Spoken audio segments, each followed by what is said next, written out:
At City Hospice, the past year, as for everyone, has been very different.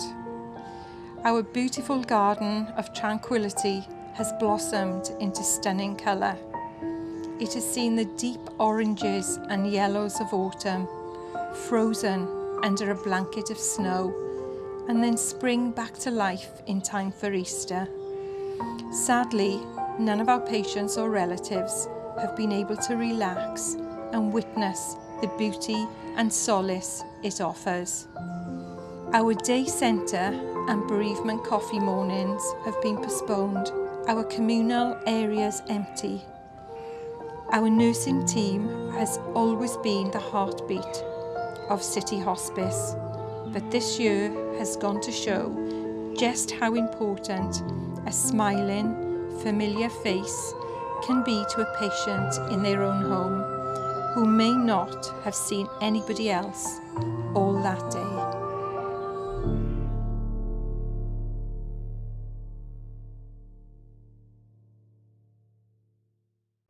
Hi, my name's Liz Andrews and I'm the Chief Executive Officer for City Hospice in Cardiff. I'm so proud of the incredible service that we offer here at City Hospice and all the wonderful care that we provide to patients and families throughout the capital. By donating a day, an individual is claiming that special day just for themselves. It can be in memory of a loved one or to celebrate a special anniversary.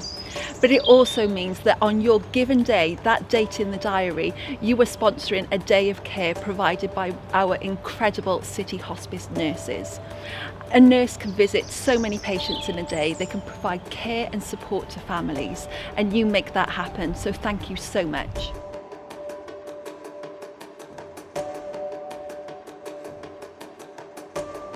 My name's Alan. I'm a palliative nurse that's been working here for about 9 years, and like many roles, you could say that my day has a rhythm of its own. So just to kind of give you an idea of the day really. So it starts off, we come into the office, and there's a fair bit of communication takes place with colleagues, some phone calls, things like that. So once I've identified the patients and families I'm going to visit for that day, then obviously get prepared with my PPE. We set up an area of the building where we would get our PPE from, and we had clear guidelines on donning and doffing, which was how we would put PPE on, how we would take it back off, and we wanted to make sure everyone was doing the same thing and that we were being safe in our practice.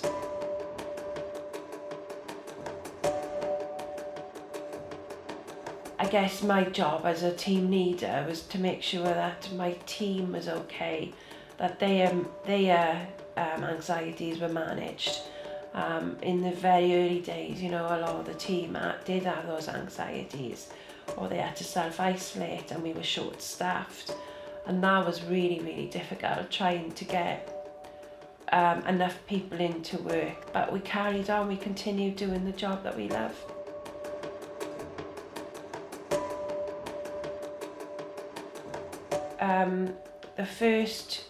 The first month really was all about collecting information really. It was ringing people, it was finding out if they would accept visits or not, how they were, if they had people to do shopping for them, if they were shielding. So it was a very, very difficult time. People obviously had their own concerns. We were worried about our own families. Personally, I never saw any of my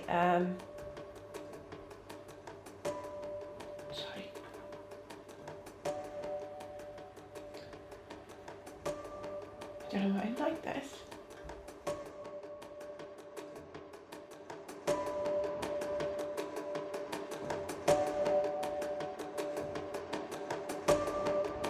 I didn't see my family and friends for 5 months. That was tough, I'd obviously made contact with them through FaceTime, phone calls. But when you're working in a job like this at that time, it would have been good to see them.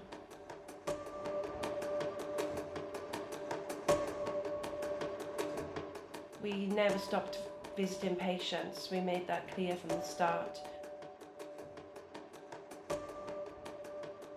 So arriving at the patient's home and when we're in through the door and maybe doing that initial sort of, you could say small talk, but it's a really important part of our role and visit.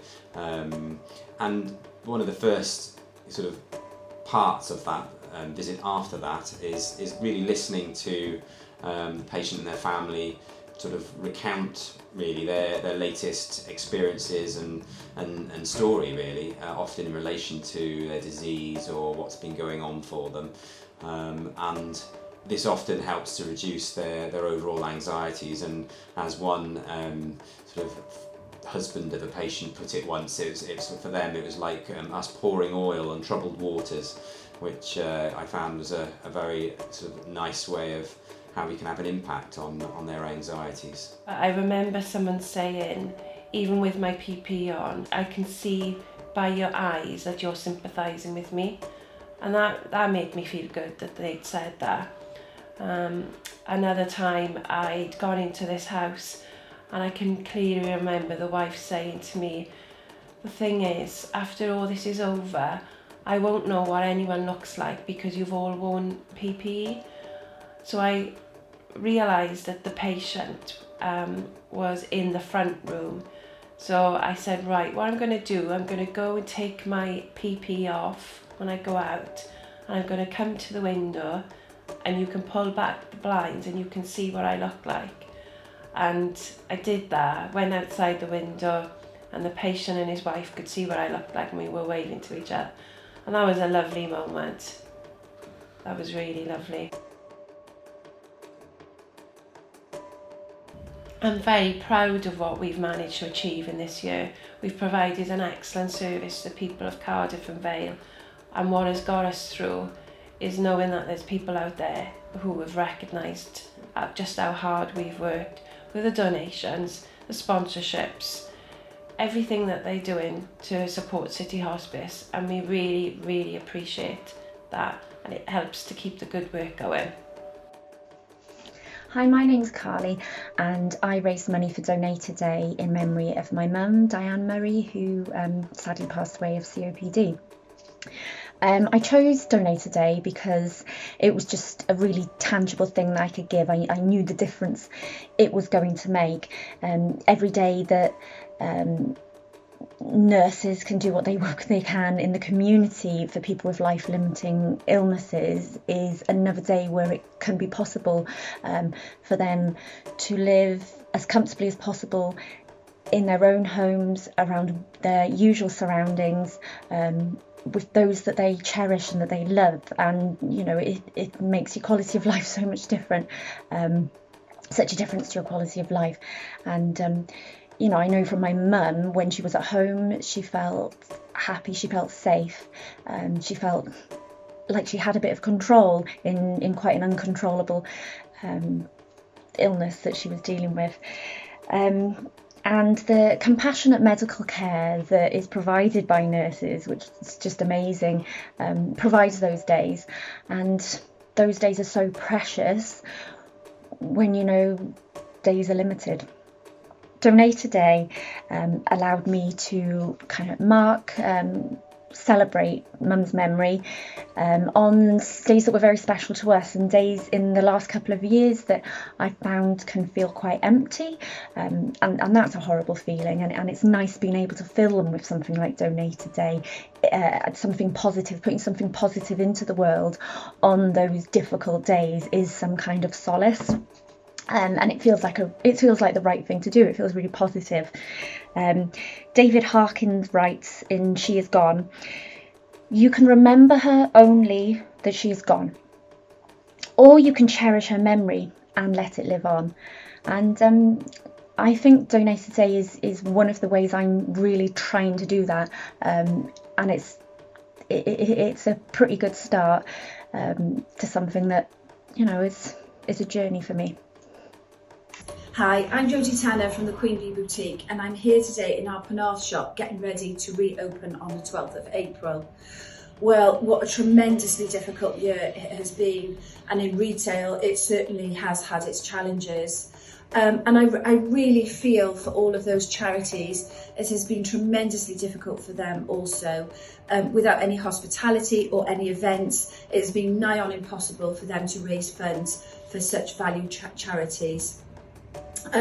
We at the Queen Bee had an event, a fashion and fizz event booked for the City Hospice.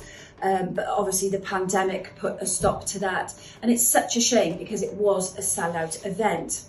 We're very much about giving back here at the Queen Bee, and we have a charity VIP discount scheme where customers can buy a card and the monies raised go to charity. And whilst we've been closed for many months throughout this last year, we've continued to operate our business online, and we've continued with our VIP charity card. Now, I was reading about Donate Today for City Hospice, and I thought what a fantastic way to donate our funds raised from the Fashion and Fizz event that got cancelled for the VIP cards that we've continued to operate throughout the year, and topped up with a personal donation from myself.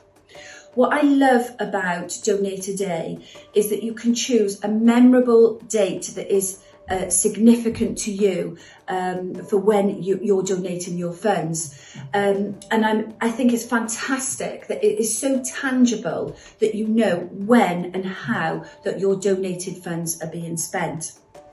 And I'm absolutely thrilled to tell you that we have donated 10 full days of nursing care to City Hospice for Donate Today.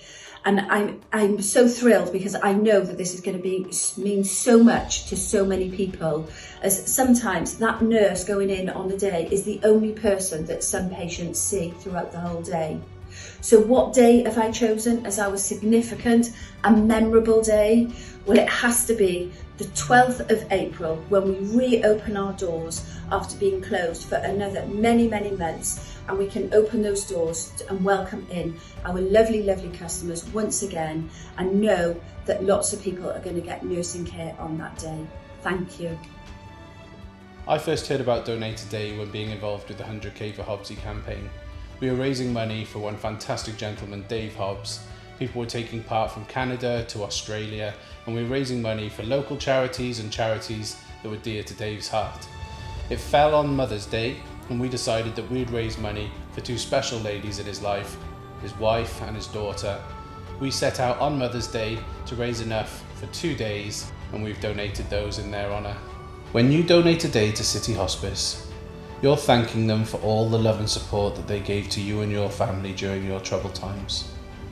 But also on the special day that you choose, you know that you're making a difference to a charity that very much needs support. Donate Today enables us to care for so many people in Cardiff, but it makes the world of difference to the patients that we are caring for right now. So thank you to all of the amazing people who have donated a day to City Hospice.